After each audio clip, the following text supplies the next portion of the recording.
Ah, spring, Richard Ainsworth said out loud. He was trying to inject the right note of optimism and hope that the word spring was supposed to provoke. Then he took a deep breath, said, "Bloody spring," under his breath, and ventured outside into the fresh morning. Richard had views on spring, and they weren't entirely positive. In fact, he was downright suspicious of the whole thing.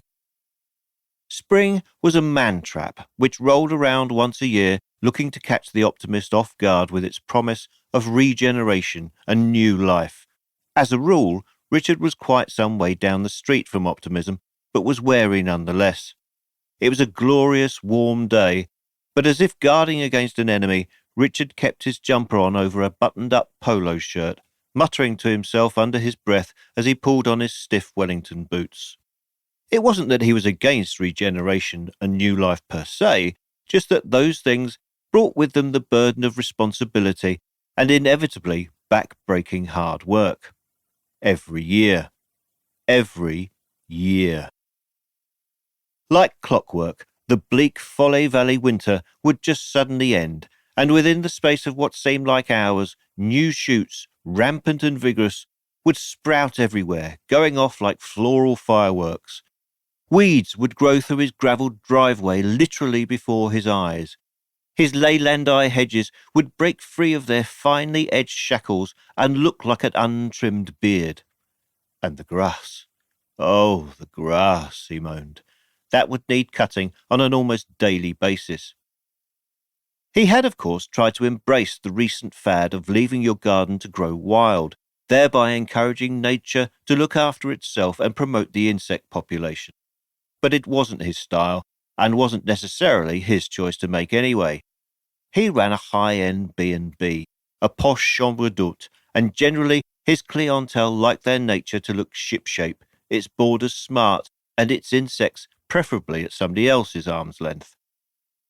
None of this would really matter if the garden was small and manageable, of course, but it wasn't. It was just under a couple of acres, and Mother Nature regarded it as a large blank canvas just to be Jackson Pollocked with flora whenever his back was turned. He sighed and took in the view. What were they thinking, he thought to himself, not for the first time. What were they on? They were he and Claire, but it was mainly him, wounded by redundancy, booted out of a film historian job he loved by the rampaging desire for digitalization and the internet, specifically the world-ruining imdb.com, he had salved his ego in the purchase of the biggest bloody property they could afford, which in rural France meant very big indeed, and, in comparison to southern England, at dirt-cheap prices. Claire had warned him that the maintenance would be too much, that he'd regret it in the long run, almost as if she knew then that she herself wasn't going to be in it for the long haul, and she'd been right on all counts. Not that he would ever admit that to her, even now that they were separated and she was living back in the UK. Me, he'd said, with a brash confidence papering over fragile wounds, I am a man of the soil. And off he had gone to buy a ride-on lawnmower, one more fillip for the male ego. His heart sank at the memory. The ride-on mower.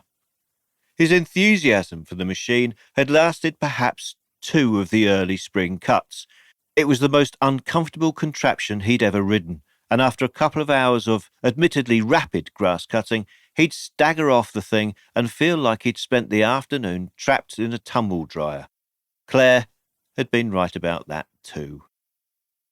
"You're just not a gardener, dear," she said, every time she heard him swearing somewhere on the property.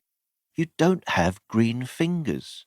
She would then back this theory up by claiming that because there were so few films about gardening, he had nothing to draw any heroics from, no grounding in the subject.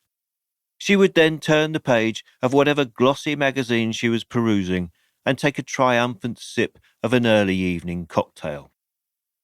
Not true, he'd argue. The Spanish Gardener, Dirk Bogarde, 1956. I Confess, Hitchcock, 1953. Peter Sellers, 1979, Being There, for which he should have won the Academy Award. Yes, dear, so you say. Top me up, will you?